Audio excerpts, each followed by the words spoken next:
네, 잔명가지 오늘 처음으로 문을 열 코너는요. 직장인 탐구생활 시간입니다. 네, 대한민국을 이끌어가는 직장인들의 솔직한 마음과 생각을 들여다보는 시간인데요. 자, 오늘은 또 어떤 주제로 함께하게 될지 벌써부터 궁금해집니다. 그렇습니다. 네. 오늘의 주제 바로 소개해 주실까요? 네, 좋습니다. 오늘의 주제는요. 여름 휴가가 후유증을 불렀다입니다. 아주 늦은 휴가 계획인 분들이 아니라면 대부분 여름 휴가를 끝내고 이미 일상으로 복귀 중인 분들이 많다고 하는데요. 문제는 떠날 때는 즐거웠지만 돌아와서 보니 여러 가지 후유증으로 부작용을 겪고 있는 분들 또한 많다고 합니다. 따라서 오늘 직장인 탐구 생활에서는 여름 휴가가 부른 후유증에는 어떤 것들이 있고 또 어떻게 극복하면 좋을지 꼼꼼하게 알아보겠습니다.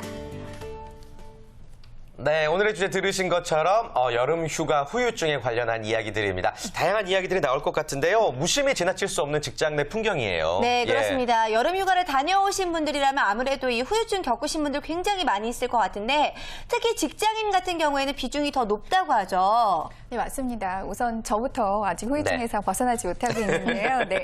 취업포털 커리어가 직장인 816명을 대상으로 휴가 후유증 있느냐라고 하는 주제로 설문조사를 벌였는데요. 무려 81.3%가 휴가 후유증을 앓고 있다라고 대답을 했습니다. 네. 거의 뭐 대부분이 휴가 이후에 후유증을 앓고 있다라는 이야기인데 저도 지난주에 이제 휴가 갔다 와서 오랜만에 방송을 했는데 네. 시원하게 방송 한 편을 제가 실수를 많이 하는 바람에 그런 후유증을 몸소 네, 느꼈는데 맞아요. 원장님 같은 경우에는 어떠셨어요? 저 같은 경우에도 이제 직업인이다 보니까 한 며칠 쉬고 나면 감이 약간 달라요. 약간 어색하기도 하고. 네. 근데 가장 제가 그 휴가 때 실패하는 것이 체중 관리입니다. 맛집이 너무나 많기 때문에. 한번 제 친구가 저한테 그러더라고요. 같이 놀러 갔는데 어릴 때는 저녁에 어떤 여성들이랑 방팅을 할까 가슴이 설렜는데 요즘엔 저녁에 뭘 먹을까 생각하면 가슴이 바운스 한다고. 그래서 예. 휴가만 갔다 오면 2, 3kg 늘어나는 이 체중, 이것이 휴가 후유증 가장 적이 되지 않는가 이렇게 생각합니다. 네, 예. 맞습니다. 김정모 센터장님은 혹시 어떤 후유증 겪어보셨나요? 저 같은 경우는 이제 얼굴에 메이크업이라든가 이런 그 화장 같은 거 별로 좋아하지 않는데 예. 날씨가 그렇게 따갑다고 느껴지지 못했는데 아이들하고 물놀이를 딱 가가지고 선크림 등을 바르지 않은 상태에서 놀다 보니까 놀 때는 모르겠는데 놀고 난 다음에 보니까 여기에 이제 까맣게 타가지고 예. 때에 따라서 이제 화상에 가까울 정도로 해서 따가움을 느낀 적이 있고요. 업무에 방해되죠. 네. 아, 그럼요. 예. 그리고 아이들이 어리다 보니까 저는 이제 계획적으로 딱 지출 계획을 잡았는데 얘네들이 이제 뭐 이것에 따라 생각지도 않은 지출이 생겨가지고 이 경제적인 후유증도 맞아요. 예, 대단하다고 예. 보아집니다. 네, 저 같은 경우에는 휴가를 갈 때 일정 너무 빡빡하게 잡아서 갔다 와서 정말 피곤해서 다시 일을 할 때 너무너무 피곤했던 맞아요, 경험들이 맞아요. 있는데 예. 자, 이렇게 들어보면 모두가 이 휴가에 대한 후유증들을 다 가지고 있는 것 같습니다. 자, 그렇다면 어떤 후유증들이 있는지 조금 더 자세히 알아볼까요? 네. 네, 우선 5위부터 살펴보려고 하는데요. 저는 이 후유증이 개인적으로 좀 가장 컸습니다. 이 5위는 뭐냐면요. 앞으로 더 이상 휴가가 없다는 상실감. 네, 13%. 맞습니다. 이제 좋은 시절 다 갔다라고 예. 하는 어떤 마음의 상실감이라고 볼 수 있겠죠. 그래요. 네. 요거는 이제 휴가 마지막 날 저녁 때부터 네. 막 느끼는 그런 감정이 그렇습니다. 아닐 수가 없는데 외국 같은 경우에는 휴가가 길기 때문에 우리보단 덜할 것 같아요. 네, 맞습니다. 예. 저 이번에 이제 제가 푸켓에 갔다 왔는데요. 태국, 거기 예. 네네 굉장히 많은 프랑스인들, 독일인들이 있었어요. 그래서 제가 한번 여쭤봤어요. 너무나 풍요롭게 쉼을 하고 있길래 영어로 물어보셨나요? 네, 이제 네. 네. 휴가 기간이 얼마나 되느냐라고 했더니 이곳에 온 것만 3주를 잡았다고 이야기를 하더라고요. 그러니까 정말 길죠. 근데 네. 통상적으로 독일인들은 한 달 정도의 여름 휴가를 받습니다. 와. 그래서 쉼과 노동이 이렇게 좀 분리가 되는 것들이 있기 때문에 바로 그것 때문에 굉장히 장인 정신이 발휘된 어떤 물건들이 나오고 있는 게 아닌가라는 이야기도 되고 있고요. 네. 바캉스라는 말의 유래가 된 프랑스의 경우에는 보통 한 5주 정도의 유급 휴가가 주어지는데 네. 3주 정도를 이 여름에 쓴다고 합니다. 그래서 이제 프랑스인들은 연초가 되면은 여름 휴가를 짜는 게 굉장히 이제 중요한 일이 되는 거죠. 그래서 미국이나 영국 이런 나라들도요. 보통 한 28일에서 27일 정도의 넉넉한 이야. 휴가를 쓰고 있습니다. 네. 그러니까 이 기간 안에서 자신들이 어떻게 보면 신체 리듬을 조절하고 다시 이제 일상에 복귀하는 쉼까지도 계산을 할 수가 있는데 우리나라의 경우에는 워낙에 이 휴가가 짧다 보니까 오히려 후유증도 좀 심각하게 나타나는 경우들이 많은 것 같습니다. 네, 예. 근데 저는 정말 신기한 게 우리나라 같은 시스템에서 살다 보면은 네. 이렇게 오래 쉬는데 회사가 돌아가고 나라가 돌아가는 게 너무너무 신기한 것 같아요. 네. 너무 부러운 마음이 들기도 하는데 네. 자, 어쨌든 짧은 휴가 기간 때문에 갔다 와서 고생하시는 분들 참 많이 있는 것 같고요. 네. 자, 그렇다면 또 어떤 후유증들이 있는지 4위도 알아볼까요? 네, 4위는 많이들 공감을 하실 텐데요. 이제 복귀 후에 바로 밀린 업무를 해야 한다라는 네, 그 부담감으로 조사가 됐습니다. 네. 그래요. 이 사실 이 휴가 기간 동안 업무가 뭐 없어지는 게 아니라 네. 잠깐 이렇게 미뤄지는 거기 때문에 솔직히 말해서 이제 쉴 만큼 더 일을 많이 해야 되는 상황으로 맞습니다. 돌아가게 됩니다. 그래서 부담감이 예. 4위로 집계가 됐네요. 결코 회사는 우리를 쉬게 냅두지 않습니다. 맞아요. 예. 맞아요. 말씀하신 것처럼 쉰 만큼 더더욱 그 업무에 대한 가중, 예, 네. 부담감을 우리가 많이 느끼게 되는 것 같아요. 네, 예. 그렇습니다. 그러니까 업무가 눈에 보이지 않을 뿐이지, 그러니까 쉰 만큼 이 짧은 기간 동안 또 2배, 3배 일해야 되니까 많은 직장인들이 어려움을 겪고 있다라고 좀 볼 수가 있죠. 네, 사실 매년 여름 휴가가 있기 때문에 이런 후유증 같은 경우에는 모두가 한 번씩은 다 겪고 있을 것 같은데요. 자, 그렇다면 어떻게 이런 점들을 좀 극복해 나가는지, 어떻게 업무 속으로 다시 한번 녹아들게 되는지 좀 이런 내용들에 대해서 한번 이야기를 나눠보겠습니다. 원장님, 어떻게 하시나요? 저 요번에 이제 휴가 마지막 날 다음 날이 방송이 있는 날이었어요. 그래서 늦게 귀가하지 않고 휴가지에서 오전에 출발해서 집에서 짐 다 풀고 정리를 한 다음에 휴가 마지막 날을 시내에서 즐겼죠. 음식 먹고 영화 보고 그리고 다음 날 방송 차질 없도록 이렇게 자연스럽게. 방송을 열심히 하는 편입니다. 방송이 주 업인 것 같으세요, 요즘 보면은. 센터장님은 예. 어떻게 하세요? 저 같은 경우는 보통 이제 휴가의 마지막 날을 네. 금요일 전인 목요일 날로 잡습니다. 그래서 목요일 날 복귀해서 예.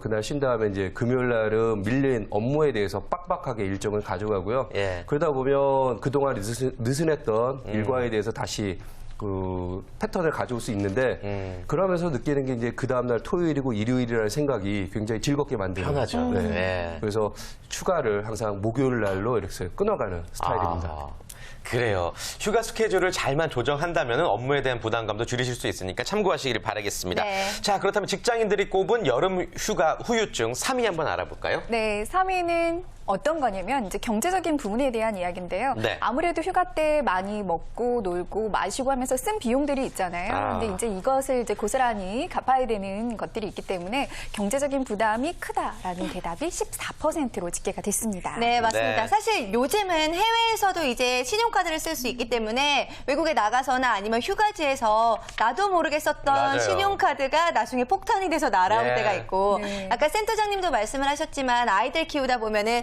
뜻밖의 지출들이 생길 수밖에 없는 부분들이 있거든요. 사실 이런 부분은 김종호 센터장님께서 가장 좀 노하우를 잘 알려주실 수 있을 것 같아요. 어떻게 하면 좋을까요? 물론 아무래도 돈이라는 게 이제 누구에게나 걱정거리고 고민거리라고 생각을 합니다. 그렇죠. 근데 특히나 남들이 다 쓰고 있는 이 휴가비를 줄이기 위해서 내가 휴가를 포기한다는 것도 이게 만만치가 않습니다. 그래서 따라서 이러한 그 후유증을 좀 줄이기 위해서 특히 절약하는 방법도 있긴 합니다만 준비를 좀 미리 해야 되지 않을까라는 생각을 가져봅니다. 네. 앞서 말씀하신 것처럼 프랑스 사람 같은 경우는 이제 휴가를 가기 위해서 연초부터 이제 계획을 잡고 가는데요. 우리의 경우도 짧지만 정말 알차고 경제적인 휴가를 보내기 위해서는 저희가 지금부터 내년 휴가를 미리 준비를 한다면 비용에 대한 부분을 계획을 잡고 그 계획에 따라서 목표 금액을 설정한다면 어렵지 않게 네. 금액을 작성할 수 있을 거고요. 그 돈이 만들어지게 되면 내년에는 지금보다 훨씬 알찬 휴가를 보낼 수 있다고 판단이 됩니다. 네. 맞습니다. 휴가는 미리 돈을 만들어서 떠나야지 또 이런 부담이 없을 것 같습니다. 자, 여름 휴가가 부른 후유증 이야기 나눠보고 있는데요. 상위권으로 계속 가보겠습니다. 2위 한번 알아볼까요? 네, 2위와 1위는 좀 동시에 말씀을 드려야 될 네. 것 같은데 이 두 가지가 또 밀접하게 연관이 되어 있습니다. 우선 2위는 업무에 대한 집중력이 감소되는 것이라고 이야기를 했고요. 1위는 다시 돌아온 일상의 우울감으로 24.6%가 이야기가 됐습니다. 네. 저 같은 경우에는 이번에 좀 휴가가 굉장히 좀 좋았거든요. 어. 가족끼리 다른 방해를 받지 않고 충만한 쉼을 했다라는 느낌이 예. 너무 좋았기 때문에 그 좋았던 만큼 오히려 일상에 돌아오니까 이제 정말 뭔가 이상 세계에서 현실로 돌아온 것 같은 그 느낌 때문에 적응하는데 굉장히 좀 시간이 많이 걸렸던 부분이 있었습니다. 네, 정말 묶어서 이야기할 수밖에 없을 만큼 지금 말씀해 주셨듯이 뭔가 현실 세계에서 일어나는 일들이 갑자기 네. 크게 다가올 수밖에 없는 것 같은데 실제로 지금 이재현 대표님만큼 이런 일들 겪으신 분들 굉장히 많으실 것 같아요. 한진호 원장님도 이런 거 겪어보신 적 있으시죠? 뭐 특히 주부의 입장에서도 더 그럴 것 같아요. 누가 차려주는 밥 먹고 설거지 안 하고 빨래 안 하고 이런 해방된 공간에 있다가 예. 일상으로 들어오면 참 일하기가 싫겠죠. 근데 저 같은 경우도 그 편안함 있죠. 먹고 자고 쉬고 그걸 계속 하고 싶은데 일상으로 들어오면 그 부분이 제일 그리웠던 것 같아요. 아무래도, 편안함. 예. 네. 그래요. 센터장님은 어떠셨어요? 휴가 중에 어떤 걸 많이 느끼셨나요? 저는 이제 아무래도 가족들하고 이제 시간을 많이 보낸 케이스인데요. 네. 이번에 아이들하고 조그만 섬에 이제 놀러를 갔는데 지금 굉장히 날씨가 무덥잖아요. 근데 그때 오솔길을 따라서 아이들하고 이렇게 산책을 하면서 이게 맞이했던 그 시원한 바람이 예. 요즘 같은 경우는 굉장히 그리워지는 거예요. 그러면서 일상으로 빨리 적응을 하고 복귀를 해야 되는데 내년에 아니면 또 빨리 차후에 아이들과의 어떤 시간을 가져야 되겠다라는 이런 어떤 그 우울한 네. 느낌을 가져봅니다. 그래요. 네. 몰디브 섬에 있다가 여의도 섬에 있는 이 기분은 말로 표현하기 힘든 것 같습니다. 네. 그나저나 문제는 이런 우울증, 그리움 이런 것들을 극복해 나가는 자신만의 노력이 중요한 것 같은데 여러분들 또 인생의 선배님으로서 어떻게 극복하면 좋을지에 대한 방법도 한번 여쭤볼게요. 휴가의 원장님. 좋은 추억을 계속 떠올리죠. 갔다 오면 이제 사진이 남아 있잖아요. 그쵸. 뭐 핸드폰이건 예. 디지털 카메라건 남아 있으면 그 사진을 정리하고 또 다녀왔던 곳을 이제 검색을 다시 해봐요. 예를 들어서 이제 불국사다, 석굴암이다 그러면 굉장히 정리가 잘 된 그 기사라든지 블로그들이 있어요. 그러면서 다시 한번 이제 음미를 하는 거죠. 내가 다녀왔던 곳, 그다음에 사진 정리, 시간대별로 정리하고 간단히 내 블로그에 정리해 놓는 것도 여행을 이제 마무리하고 음미하는 방법이 아닌가 이렇게 생각됩니다. 네, 좋은 네. 방법인 것 같은데 센터장님은 어떻게 하세요? 저도 좀 비슷한 그런 타입인데요. 일단 다녀와서 회사 그다음에 업무 복귀하면 굉장히 이렇게 스트레스를 많이 받잖아요. 집에 들어가서 아이들하고 가족들하고 다녀온 사진하고 동영상 촬영한 거 있으니까 이제 그거 다시 한번 보면서 저 땐 저랬구나, 이때 이렇구나 그런 느낌을 다시 한번 가져보게 됩니다. 네, 저는 떠올리기만 하지 않고 자랑해요. 저 갔다 왔어요. 너무 재밌었어요. 이렇게 자랑하다 보면은 예. 뭔가 일상 속에서도 그래요. 뭐 나만의 즐거움을 뭔가 느껴볼 수 있는 그런 계기가 될 것 윤서희 씨가 올해 초 세부에 다녀온 거를 저희 외할머니도 알고 계세요. 잘 기억하고 계시죠? 그래요, 네, 그래요. 이렇게 네. 뭔가 자기만의 극복할 수 있는 방법들이 있는 것 같은데요. 네. 자, 그렇다면 직장인들은 과연 어떻게 이 후유증들을 극복하고 있는지 방법을 좀 알아볼까요? 네. 네, 우선 크게 한 6가지 정도로 정리가 될 수 있을 것 같은데요. 가장 많이 활용하는 것은 바로 음식 보양입니다. 네. 아무래도 몸이 또 지치고 힘들었을 수 있기 때문에 음식 보양을 한다라고 한 대답이 26.2%로 나타났고요. 예. 그 뒤를 이어서는 충분한 수면, 정말 중요하다고 생각되고 3위로는 스트레칭과 운동, 이 답변이 나왔고 4위는 음악 및 영화 보기, 그래서 다시 여가를 활용한다라고 대답을 했고요. 5위는 야근을 피하기, 6위 회식을 피하기라고 해서 직장 생활에서 네. 너무 과하게 에너지를 쏟는 것들 피하고 싶다라고 하는 것들로 답변이 나왔습니다. 네. 뭐 저마다 다들 나름의 노하우가 있으실 것 같습니다. 그나저나 1위가 이제 음식 보양이었는데 우리 한진호 원장님께 여쭤봐야 될 것 같아요. 음식 보양과 후유증의 관계가 있을까요? 관계가 있다고 볼 수 있죠. 일단 그 지친 마음을 그 허기를 달램으로써 좀 진정을 시킬 수가 있고요. 더 좋은 것은 두 가지 측면이 있어요. 심리적으로 상실감이 있고 우울감이 있을 때 요리를 함으로써 관심을 돌릴 수 있고 또 그 좋은 요리를 섭취함으로써 체력적인 소모도 이제 좀 복구할 수 있게 되겠죠. 아까도 말했지만 우리 휴가가 아주 휴식 문화라기보다는 즐기는 문화이기 때문에 체력 소모가 좀 많은 편이에요. 그래서 맞아요. 그 음식을 통해서 그걸 보충하는 것도 심리적 우울감을 개선시키는 데 도움이 되겠습니다. 네, 그렇다면 구체적으로 어떤 음식들을 어떻게 먹으면 예. 좋을까요? 우리가 이제 휴가를 가게 되면 주로 매식 사 먹게 되잖아요. 네. 우리가 차려 먹지 않기 때문에 기름지고 그다음에 술을 곁들이게 되고 그래서 우리가 사 먹을 수 있는 그 메뉴들은 굉장히 그 한정돼 있어요. 그래서 그동안 편식했고 너무 과식했단 말이죠. 그래서 평소에 그 우리가 가정에서 먹을 수 있는 그 비타민이나 미네랄이 풍부한 집밥. 채소, 그렇죠. 예. 그 나물 쫙 깔아놓고 이렇게 식사하는 것이 좋고요. 그다음에 그동안 너무 음주를 많이 했으니까 간도 위와 장도 약간 휴식할 수 있도록 조금씩 골고루 먹는 것이 필요하겠습니다. 네. 그렇군요. 음식 조절을 또 잘 하셔야 될 것 같고 2위와 3위가 충분한 수면과 스트레칭이었어요. 네. 예.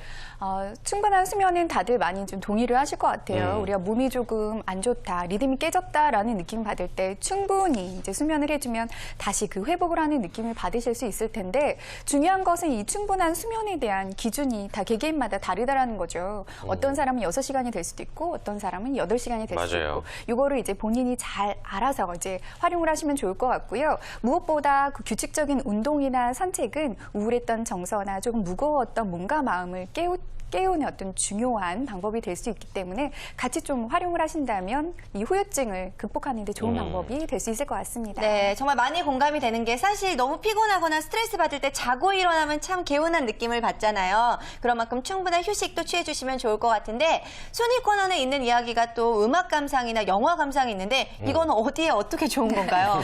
우선 저 같은 경우는 좋은 음악을 듣거나 저하고 코드가 맞는 음악을 들었을 때 정서적인 위안을 얻는다는 느낌을 받을 때가 있어요. 네. 영화나 음악은 문화적인 코드로 지쳐있던 마음이나 아니면 깨진 리듬을 회복시켜주는데 어떤 보조적인 장치가 될 수 있는 어떤 그런 의미로 좀 해석을 할 수 있을 것 같습니다. 네, 그렇습니다. 사실 저도 빅뱅 음악 들으면 굉장히 기운이 나거든요. 네, 그래요, 예. 힐링이 됩니다. 여러분들만의 또 음악을 즐기시기를 바라겠고 네. 여름 휴가 후유증을 극복할 수 있는 다양한 방법 이야기 나눠보고 있습니다. 아무튼 뭐 본인이 겪는 후유증도 중요하겠지만은 자신의 후유증으로 인해서 다른 사람에게 피해를 주지 않는 게 중요할 것 같아요. 네, 맞습니다. 즐겁게 휴가를 갔다 와서 너무 피곤해하거나 아니면은 여행 때문에 너무 업돼 있거나 하면은 여러 사람들에게 좀 피해가 될 수도 있을 것 네. 같은데 자, 휴가를 다녀와서 지켜야 할 매너들은 또 어떤 것들이 있을까요? 네, 지난 시간에 저희가 이 매너에 대해서 얘기를 했었는데 좀 많이 좀 기억을 하셔야 될 것들이 쉬고 나서 휴가를 다녀와서 다음 날은 좀 일찍 출근을 해주시는 게 좋습니다. 피곤하기 때문에 지각을 하시는 분들이 많은데 굉장히 이제 꼴분견이 될 수도 있고요. 기업 입장에서는 충분히 쉬고 더 성과를 내라라고 보내준 건데 지각하고 이러면 네, 그 취지에 맞지 않기 때문에 좀 조심을 해주시는 게 좋고요. 네. 피곤하다, 뭐 여기가 결린다, 얼굴이 많이 탔다 이런 개인적인 사담 많이 늘어놓지 않은 것이 매너라고 볼 수 네. 있고요. 너무 개인적으로는 좋았지만 그것을 계속 점심시간이나 뭐 기타 등등에 얘기하는 쉬는 것. 시간에는 얘기할 수 있는 거 아니에요? 네.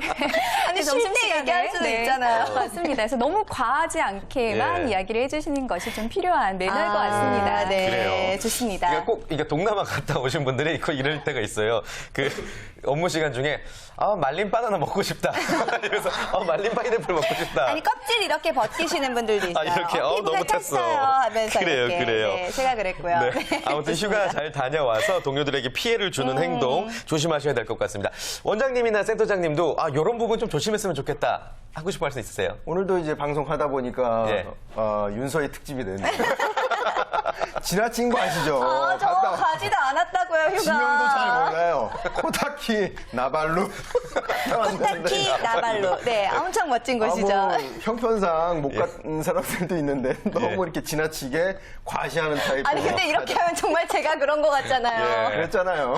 네, 좋습니다. 농담처럼 말하는 거고. 센터장님 예. 어떻게 하면 좋을까요? 뭐 저도 역시 마찬가지 너무 지나친 거는 좀 과한 것 같고요. 특히 저희 같은 업종에 있으신 분들은 이게 한 5일 정도 이렇게 쉬고 오면 멍 때리기 십상이죠. 맞아요. 머리가 이제 멍해져가지고 예. 업무에 굉장히 지장을 많이 받습니다. 그래서 가급적이면 멍 때리기 전에 한번 꼭 생각을 좀 할 수 있는 그런 시간도 좀 가져봤으면 좋겠다. 네, 휴가는 말씀드립니다. 정말 꼭 필요한 거겠지만 갔다 와서도 뭔가 굉장히 중요한 것들이 많이 있는 것 네. 같으니까 참고하시길 바라겠고요. 자, 여름 휴가가 후유증을 불렀다라는 주제로 함께 이야기를 나눴습니다. 자, 이재현 대표님 마지막으로 정리 말씀 부탁드릴게요. 네, 저희 오늘 후유증에 대해서 얘기를 많이 했는데요. 통상적으로 후유증을 극복하는 데 걸리는 시간이 3.3일이라고 합니다. 이제 많게는 일주일까지도 걸리고 더 많이 필요로 하시는 분들도 많은데 이 후유증의 기간이 길어지면 길어질수록 고생하는 건 바로 본인이거든요. 네. 그리고 주변 사람들도 같이 힘들어질 수 있기 때문에 자신만의 극복 노하우를 좀 발견해내는 것도 필요할 것 같습니다. 저 같은 경우에는 이제 복귀하기 하루 이틀 전에 짬짬이 너무 이제 과하지 않게 업무를 조금씩 나눠서 하면서 그 감각을 키우는 연습들을 하는데요. 이런 것도 좋을 것 같고 같고 아무래도 해외에 나갔다 오신 분들이나 뭐 국내 여행을 하시더라도 음주나 이런 것들을 곁들여서 하시는 분들이 많기 네. 때문에 숙면이 깨지는 경우가 많잖아요. 이때는 양파가 굉장히 좀 좋은 기능을 할 수 있다고 합니다. 양파를 머리맡에 두고 자면 이 매운 냄새가 숙면을 하는데 굉장히 도움이 될 수 있다고 그래요? 하니까 네. 그런 방법들 혹은 우유 한 잔 이런 식으로 자신만의 후유증을 극복하는 노하우들 발굴하시면 조금 더 힘을 내서 네, 후유증 극복하시고 업무에 복귀하실 수 있을 것 같습니다. 네. 빨리 업무에 잘 적응하는 게 더 멋진 거라는 거 여러분께 말씀드리면서 다음 주에도 직장인 탐구 생활 계속됩니다. 많은 기대 부탁드리겠고요. 벌써 전매거진 1부 마칠 시간이네요. 네, 2부에서 더욱더 알찬 소식들 준비하도록 할 텐데요. 자, 먼저 돈 되는 정보 전해드리는 하우머니가 준비되어 있고요. 네, 또 건강 플러스에서는 복통에 대해서 자세한 정보 전해드리겠습니다. 네, 저희는 곧 돌아옵니다. 여러분 멀리 가지 마시고요. 채널 고정. 고정.